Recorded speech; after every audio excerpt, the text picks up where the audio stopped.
السلسلۃ الصحیحہ کی روایت ہے اور اس کو امام طبرانی نے بھی غالباً روایت کیا ہے۔ وہ کہتے ہیں کہ اللہ کے نبی صلی اللہ تعالیٰ علیہ وسلم نے ارشاد فرمایا کہ ایک دن میں سویا ہوا تھا، اچانک میرے پاس دو فرشتے آئے اور وہ مجھے سیر کرانے کے لیے لے گئے۔ ایک پہاڑ کے پاس پہنچے تو انہوں نے کہا اصعد، اس پر آپ چڑھیے۔ تو جب میں اس پہاڑ پہ چڑھا اور اس کی اونچائی پہ پہنچا فَإِذَا بِأَصْوَاتٍ شَدِيدَةٍ، تو وہاں پر سخت چیخو پکار کی آوازیں آ رہی تھیں۔ میں نے پوچھا ما هذه الأصوات، یہ چیخو پکار کیسی ہے؟ قالوا هذا عواء اہل النار، تو انہوں نے بتایا کہ یہ جہنمیوں کی چیخو پکار ہے، یہ جہنمیوں کی آوازیں ہیں۔ میں وہاں سے تھوڑا اور آگے بڑھا تو میں نے ایک اور بھیانک منظر دیکھا۔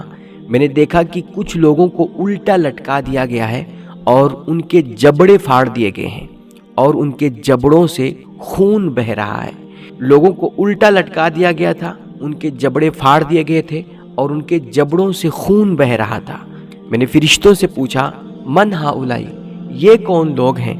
قیل الذین یفطرون قبل تحلۃ صومہم، تو مجھے بتایا گیا کہ یہ وہ بد نصیب ہیں جو وقت ہونے سے پہلے پہلے افطار کر لیا کرتے تھے۔ ابھی افطار کا ٹائم نہیں ہوتا تھا، اس سے پہلے یہ افطار کر لیا کرتے تھے اور روزہ کھول دیا کرتے تھے۔ اللہ اکبر۔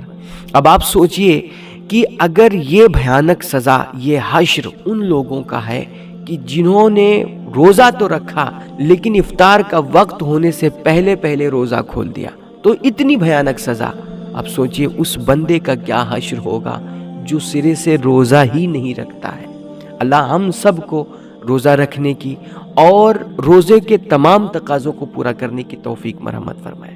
تو افطار کے وقت بہت احتیاط کرنا ہوتا ہے، یہ نہیں کہ آپ جلد بازی میں، یقیناً وہ بڑا صبر کا وقت ہوتا ہے، اور اسی لیے کہتے ہیں کہ جب سخت پیاس کی شدت ہو اور سامنے ٹھنڈے مشروبات رکھے ہوں، مگر بندہ اس وقت اپنے اللہ کی رضا کے لیے اپنے آپ پر صبر کرے اور ان ٹھنڈے مشروبات کو منہ نہ لگائے۔ ایسے وقت میں اللہ اپنے بندے سے بڑا راضی ہوتا ہے اور اس وقت بندے کے منہ سے جو بھی دعا نکلتی ہے اللہ اسے قبول کر لیا کرتا ہے۔ تو افطار کا وقت بڑا صبر کا وقت ہوتا ہے اور بڑے احتیاط کا وقت ہوتا ہے۔ اگر ہم 12-14 گھنٹہ صبر کر لے گئے تو پھر یار ہم 2-4 منٹ صبر کیوں نہیں کر سکتے؟ اور جب افطار کا وقت ہو جائے نا تو یار بھوک کی چونکہ شدت ہوتی ہے، اس لیے انسان چاہتا ہے یہ بھی آ جائے وہ بھی آ جائے، مگر زیادہ بہتر یہ ہے کہ اگر آپ نے اللہ اس کی رضا کے لیے روزہ رکھا ہے نا، تو جب روزہ افطار کریں تو اس وقت اپنے نبی کی سنتوں کا خاص خیال رکھیں۔ مصطفیٰ کریم علیہ الصلوۃ والتسلیم روزہ رکھتے تھے، آپ جب افطار کرتے تھے کانا یفطر علی رطبات، تو آپ چند تر کھجوروں سے افطار کیا کرتے تھے، تازہ کھجوروں سے افطار کرتے تھے۔ فَإِن لَمْ يَجِدْ فَعَلَى تَمِرَاتٍ، اور اگر یہ تازہ کھجوریں نہ ملتی تو آپ خشک کھجوروں یعنی کہ چھہاروں سے افطار کیا کرتے تھے۔ فَإِن لَمْ يَجِدْ فَحَصَى حَصْوَاتٍ مِّن مَّاءٍ، اور اگر یہ خشک کھجور بھی نہ ملتی، چھہارے بھی دستیاب نہ ہوتے، تو پھر آپ پانی کے چند گھونٹ پی کر کے روزہ افطار کر لیا کرتے تھے۔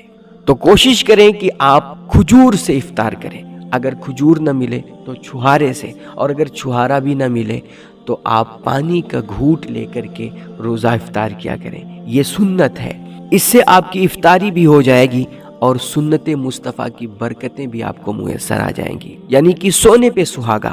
اور جب افطار کر لیں تو آپ وہ دعا پڑھا کریں جو حضور پاک علیہ الصلوۃ والتسلیم پڑھا کرتے تھے۔ آپ افطاری کرنے کے بعد یہ لفظ کہا کرتے تھے ذهب الظمأ وابتلت العروق وثبت الاجر ان شاء اللہ، یعنی کہ پیاس ختم ہو گئی، رگیں تر ہو گئیں، اور اس ہمارے روزے کا اجر بھی انشاءاللہ بھرپور ہمیں ملے گا۔